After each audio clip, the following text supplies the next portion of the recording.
Now, I asked you prior to this show.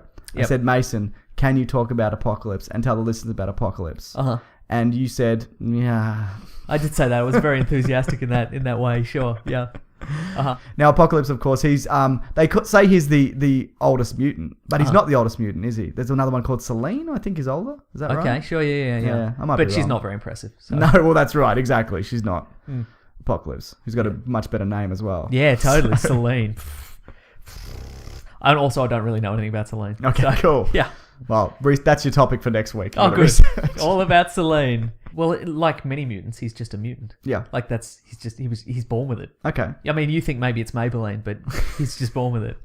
But he's sort of it's one of those things they're going to have to kind of cut out a lot of the actual continuity because a lot of it relates to like the Fantastic Four. Okay. And kind of the Celestials and stuff like that. Like he was born under the rule of Rama Tut, who Right. is he is like a descendant of Reed Richards from the 30th century. Really? Who developed time travel technology. And he's Okay. like, you know what I'm going to do? I'm going to go back to ancient Egypt and rule the world. And so he did that. And I'm going to wear a loincloth and a big headdress. Because that's better? Yeah, because that's Than the better. future? Yeah, better than the future, yeah. Not Yeah. true. Not at all, no. Ridiculous. Do you want to see a picture of Ramatut? Absolutely, I There do. he is. Oh, wow. Nice headdress, right? What's his power, aside from looking like a real dumb prick? That's it. You've nailed it. But he's, like, Reed Richards has, like, a million parallel universe descendants. Like Kang the Conqueror. Yeah. Also a version of this guy. Oh, really? A lot of time travel, a lot of nonsense. Okay. But anyway, so he was born under the reign of this yeah, this and guy. eventually he developed his mutant powers, which are essentially everything, like whatever he wants. And then he sort of overthrew this guy and acquired some of his technology. And so he's cyborg. He's a mutant and he's a cyborg. Yeah. And then eventually he finds a crashed celestial ship, and they're like the sort of super technological demigods in the Marvel universe. Yeah. And so he acquires some of their technology. So Okay. so a lot of that's got to go, I think. Yeah, oh, absolutely. Yeah. Essentially, Apocalypse's powers are, for whatever reason, despite the fact that he's the first mutant, and so his powers really should Selene's be like... the first mutant, Mason. Sorry.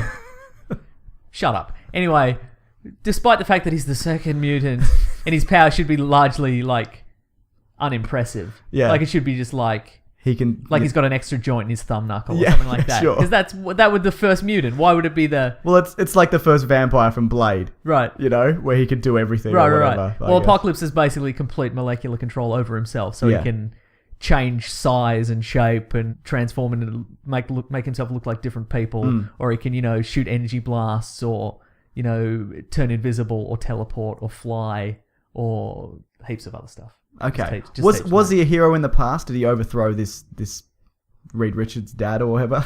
I probably only to serve his own ends. I think he just wanted to rule. Okay. And so he could do that. But he can also like fly by like turning his like legs into jets or whatever. Like he's kind of... That sounds like something from the 90s. Yeah, exactly, doesn't it? Like he can do that, or he can turn his arms into a helicopter, or whatever. Yeah. But see, part of that is, and he's got like telekinesis and Yeah. telepathy and whatever. A lot of that is...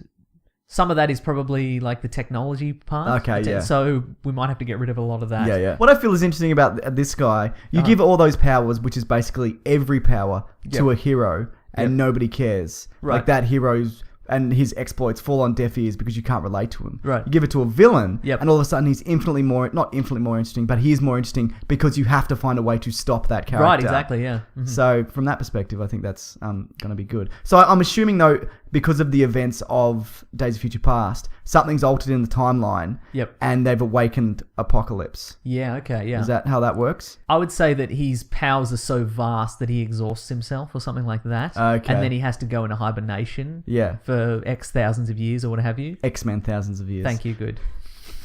And whatever they've done, maybe not even timeline related, but maybe it's just his time to to return from his slumber. Fair enough. Yeah.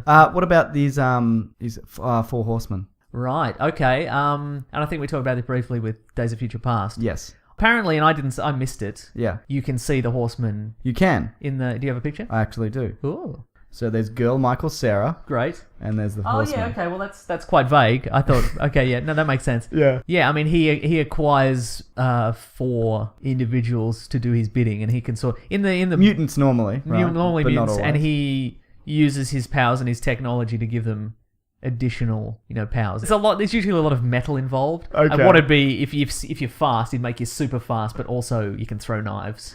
That's probably what you got. Like in the comic books, Angel loses his wings. They get amputated by these guys, the Marauders, and Apocalypse gives him these metal wings, And where it becomes which can shoot razors, as we've mentioned. Yeah, and he becomes Archangel, and he becomes. Oh, that's how he becomes Archangel. So that's Archangel's origins. Yeah, I didn't know and he that. becomes. Okay. I think he's Death at some point. Yeah, I believe so. Yeah, and so and Wolverine becomes Death later on. Yeah. Um. Now that's through brainwashing as well. I assume. Yes, exactly. Yeah. Or he's like, come on, how super fun would this be? You just tell everybody I brainwashed you. Yeah, I don't give a fuck. Yeah.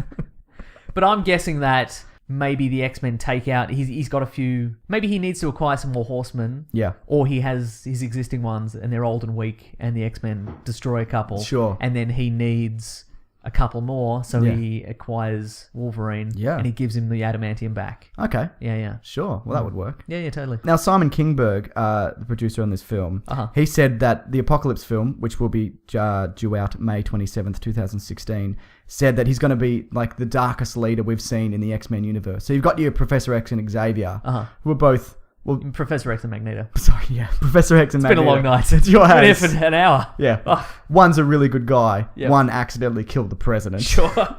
But they're not completely evil. Yeah. But the Apocalypse turns up going, well, look, you've seen what those guys offer you. I can offer you much, much more. So that's apparently where the whole conflict is going to stem from. Right. So that's, something. Also, he likened it to a Roland Emmerich film in the sense there's going to be mass destruction. What I like about the X-Men films are they don't do mass destruction. Right. Like, they don't need a bit at the end where they smash down a city. Like, you lift a big stadium. That's pretty good. Do what you want. Lift a big stadium. Yeah. So that's what we've got to look forward to with the younger cast, which begs the question. Yep. We've seen the future now, right?